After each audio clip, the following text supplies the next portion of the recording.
Hello MTS aspirants, मेरा नाम है साहिल और मेरा सिलेक्शन एसएससी एमटी 2024 में हुआ है और मुझे अलॉट किया गया income tax department Pune division. और ये वीडियो होने वाली एसएससी एमटीएस एस्पिरेंट्स के लिए, क्योंकि आप ही लोगों ने इस वीडियो का काफ़ी ज़्यादा डिमांड किया था कि भैया टाइम टेबल क्या होना चाहिए इन बचे हुए दिनों में।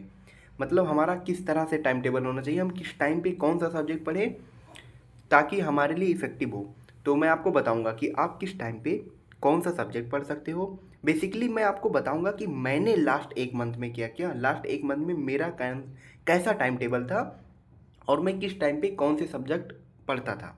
तो अगर आपको सही लगे तो आप मैं जैसे पढ़ता था आप उस हिसाब से पढ़ सकते हैं। अगर आपको कुछ चेंजेस उसमें करने हैं तो आप उस टाइम टेबल में अपने अकॉर्डिंग कुछ अल्टरेशन भी कर सकते हैं। तो बिना किसी देरी के हम वीडियो को शुरू करते हैं। तो अगर मैं लगभग लगभग बात करूं तो मैं मॉर्निंग टाइम में, क्योंकि मैं मॉर्निंग में जल्दी उठता था, भाई ये आपके ऊपर डिपेंड करता है कि आप क्या करते हैं। मैं तो सुबह जल्दी उठ जाता था 5-6 बजे। रीज़न क्योंकि मुझे सुबह पढ़ना ज़्यादा अच्छा लगता है। रात में मेरे से नहीं जगा जाता, 9 बजे के बाद तो मैं ऑलमोस्ट सो ही जाता था। तो मॉर्निंग में मैं वो कैब कर लेता था क्योंकि माइंड फ्रेश होता तो वो कैब याद हो जाता है। याद तो था ही, सिर्फ रिवीजन ही करना था क्योंकि आखिरी के 1-1.5 महीने बचे थे। उसी अकॉर्डिंग मैं बता रहा हूँ कि अब आखिरी के 1-1.5 महीने बचे हैं तो आप रिवीजन किस टाइम करें, किस टाइम प्रैक्टिस करें, यही सब। तो उसी अकॉर्डिंग आप ये वीडियो देखना। तो हाँ, मॉर्निंग टाइम में वो कैब कर लेता, देन स्टैटिक और देन करंट अफेयर। और सुबह के टाइम ही ये तीनों सब्जेक्ट करना अच्छा भी होता है क्योंकि ये याद करने वाले सब्जेक्ट हैं। फिर आफ्टरनून में ग्रामर और जीके का कोई एक सब्जेक्ट ले लेता एंड देन उसे रिवाइज कर लेता। किसी दिन हिस्ट्री ज्योग्राफी कर लिया, किसी दिन पॉलिटिक्स इकोनॉमिक्स, किसी दिन साइंस कर लिया। इवनिंग में मैं मॉक लगाता था और उसी टाइम एनालिसिस करता था। और फिर एनालिसिस में देखता था किस टॉपिक में मेरे नंबर नहीं बन रहे तो अगले दिन उन्हीं टॉपिक को रिवाइज कर लेता था। देख लो, मॉक लगाने से ज़्यादा एनालिसिस ज़रूरी है। अब ये मैंने बता दिया तो आपको उतना अच्छे से समझ नहीं आएगा, तो हम एक डेली टारगेट मैं आपके लिए लाया हूँ जो मैं अपने टाइम पे बनाता था, क्योंकि डेली टारगेट बनाना ज़रूरी है क्योंकि शाम को जब हम वो डेली टारगेट में एक एक पॉइंट कट करते हैं ना तो बहुत सुकून मिलता है। तो मैं आपको एक डेली टारगेट के एग्जाम्पल देकर समझाऊंगा कि कैसे कंप्लीट करना है। तो ये रहा एक डेली टारगेट। ये तो मैंने एग्जाम्पल के लिए बनाया है, बट मैं अपने लिए डेली टारगेट कॉपी में बनाता था। तो आप भी जहाँ मन के वहाँ बनाओ, फ़ोन में बनाओ, कॉपी में बनाओ, बट बनाओ डेली टारगेट। उससे पता चलेगा कितना किया, क्या करना है। अब जैसे मैंने बना लिया, अब ये जो वोकैब वाला पार्ट होता था ये मैं मॉर्निंग में करता था 5:30 से 6:30 बजे। मैं 1 घंटे में इसे आराम से अच्छे से आहिस्ता आहिस्ता रिवाइज कर लेता था। फिर उसके बाद वोकैब के बाद मैं करता था स्टैटिक जीके।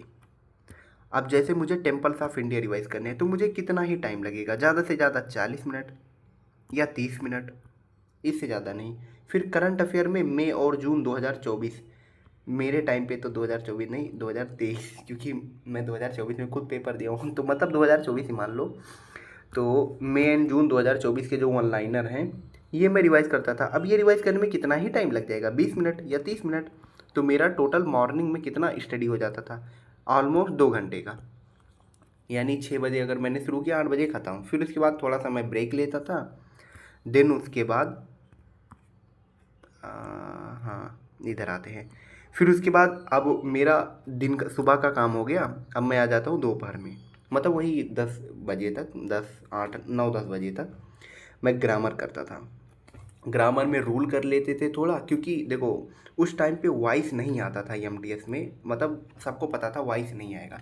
तो मैं वॉइस नहीं पढ़ता था, उसकी जगह पे ग्रामर के रूल्स रिवाइज कर लेता था। और रूल्स रिवाइज करने में आपको मुश्किल से ही 20 मिनट लगेंगे, इससे ज़्यादा नहीं लगने वाले। रूल कितने ही, ज़्यादा से ज़्यादा 30 मिनट लग जाएंगे बस, आराम से। क्योंकि मैं रानी मैम के 60 रूल से किया था तो मुझे रिवाइज करने में ज़्यादा से ज़्यादा 20-25 मिनट लगता था, वो भी अच्छे से एक एक वर्ड को ध्यान देते हुए, हर एक रूल को।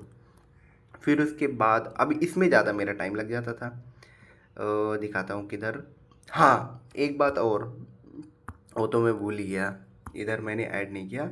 आफ्टरनून में ग्रामर के साथ PYQs भी लगाता था, ग्रामर के टॉपिक वाइज। अब ये दिखाते हैं।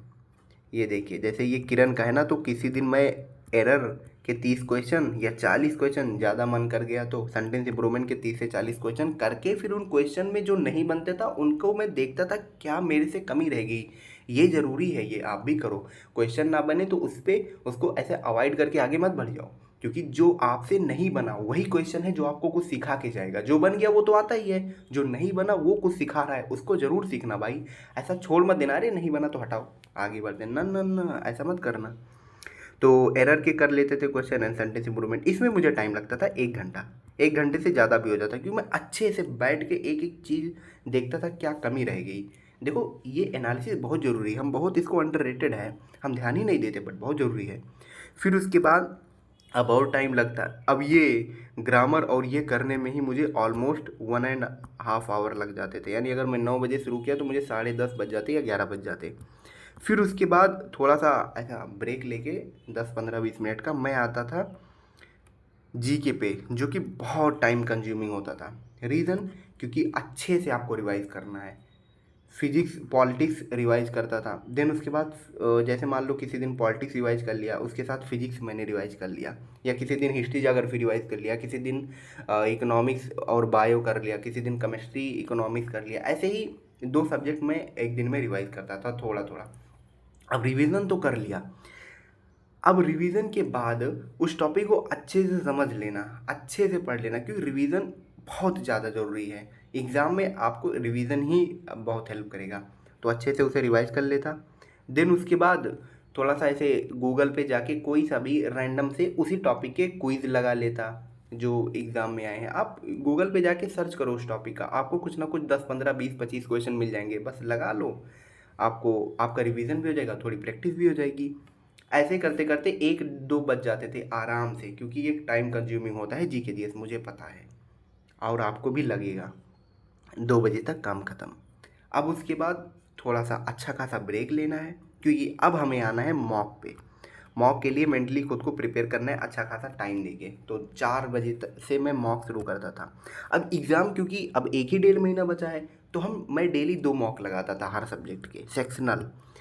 मैथ और रीजनिंग का मैंने जिक्र इसलिए नहीं किया क्योंकि मैथ और रीजनिंग बिल्कुल ही इंपॉर्टेंट नहीं है, और उतना मुझे भरोसा था कि मुझे इतनी मैथ और रीजनिंग आती है कि मैं अच्छे से क्वालिफाई कर ले जाऊंगा, इसलिए मैंने ध्यान ही नहीं दिया। और अगर आपको ध्यान भी देना है ना, तो थोड़ा सा ऐसे शाम के टाइम पे आधा घंटा निकाल के रीजनिंग के कोई भी एक सेक्शनल मॉक लगा मत लिया करो, किसी टीचर के साथ यूट्यूब पे बैठ के लगा लिया करो। खुद से मत लगाओ, किसी टीचर से सीख लो। मैथ के पीछे मत भागना, परेशान हो जाओगे। रीजनिंग आसान है, वही सीख लोगे थोड़ा थोड़ा करके। अच्छा अभी हम इस पे आते हैं, तो मॉक टेस्ट ऑफ इंग्लिश। अब जैसे 11 नवंबर 2024, ये तो मेरे ही साल का है, मैं एग्जांपल दिया था, मान लो ये 2023 का है, तो शिफ्ट 1 और 2 आज मैं लगाऊंगा, फिर अगले दिन शिफ्ट 3, और फिर किसी नेक्स्ट डे का शिफ्ट 1 लगाऊंगा। ऐसे ही डेली 2 मॉक में प्रीवियस ईयर पेपर के लगाता था, क्यों मुझे प्रीवियस ईयर पेपर ज़्यादा सही लगता था। मैं ऐसा कोई इस टेक्स्ट बुक वगैरह की सब्सक्रिप्शन नहीं लिया था, बस नहीं लिया था, मुझे नहीं पता क्या रीज़न था, बट नहीं लिया था मैंने। तो मैंने 2 शिफ्ट लगा लिए। अब उसके बाद मैंने इंग्लिश के लगाए, अभी एनालिसिस नहीं किया है मैंने, अभी सिर्फ 2 शिफ्ट लगा लिए हैं सेक्शनल। फिर मैं जीके के भी 2 शिफ्ट लगा लेता था सेम डेट का। अब उसके बाद जो भी गलतियाँ होती थी बैठ के एनालाइज करता था, उसे कॉपी में लिखता था, एंड अगले दिन जब रिवीजन करने जाता था तो जो रिवीजन करता था वो तो करता ही था, बट जिन टॉपिक में मुझे लास्ट डे मॉक में गलतियाँ हुई है उन टॉपिक को भी रिवाइज करता था। इस तरह से आपका अच्छे से हर चीज़ होगा, डिसिप्लिन वे में होगा। अगर आप ऐसा जो मैंने अभी अच्छे से आपको समझाया है इस तरीक़े को फॉलो किया आपने, तो ये होना चाहिए एक आपका परफेक्ट टाइम टेबल। बाकी आप अपने हिसाब से इसमें चेंजेस कर सकते हैं। समझ ना आई हो ये मेरी बातें तो एक बार दोबारा देखना, समझ आएंगी। और अगर इसे फॉलो करोगे बहुत हेल्पफुल है भाई, बहुत ही ज़्यादा हेल्पफुल है। आप 100% मैं गारंटी देता हूँ यार इम्प्रूवमेंट दिखेगा, क्योंकि ये एकदम सॉलिड तरीका है पढ़ने का। तो हाँ आप कर सकते हो। बाकी टाइम कम है तो पढ़ाई करते रहो, और अगर आपको कोई भी हेल्प वगैरह चाहिए स्टडी रिलेटेड, वैसे मैं आपको बता दूँ, ये है हमारा एक एमटीएस का मेगा बैच, और ये बैच खासकर उन बच्चों के लिए है जिनका भी सिलेबस शुरू ही नहीं किया, वो मतलब अभी बिगिनर हैं, अभी उनको अकल आया है कि नहीं भाई हमें पढ़ लेना चाहिए। तो अगर आपको अभी अकल आया है तो आप ये मेगा बैच ज्वाइन कर सकते हो। इधर हम आपके सिलेबस को पूरा करा देंगे, एग्ज़ाम से पहले और अच्छी खासी प्रैक्टिस करा देंगे। मतलब एग्ज़ाम में आपके चांसेस जो है सिलेक्शन के वो हम बढ़ा देंगे। देखो गारंटी कोई नहीं दे सकता, बट चांसेस ऑफ सिलेक्शन बढ़ जाएंगे क्योंकि आपका सिलेबस हो जाएगा, नोट्स भी आपको मिल जाएंगे, पीवाईक्यू प्रैक्टिस भी हो जाएगी, और मॉक टेस्ट तो कल संडे, कल उधर मॉक भी होगा एक, तो और वो भी न्यू पैटर्न पे एडिक्विटी बेस्ड मॉक टेस्ट। तो अगर आप ज्वाइन करना चाहते हैं तो आप हमारे टेलीग्राम चैनल को ज्वाइन कर लीजिए, जिसका लिंक डिस्क्रिप्शन बॉक्स में है। उधर जाके जो डीएम बायो में दी है उनको मैसेज कर दीजिए, वो आपको डेली टारगेट ग्रुप में इनरोल करा देंगे।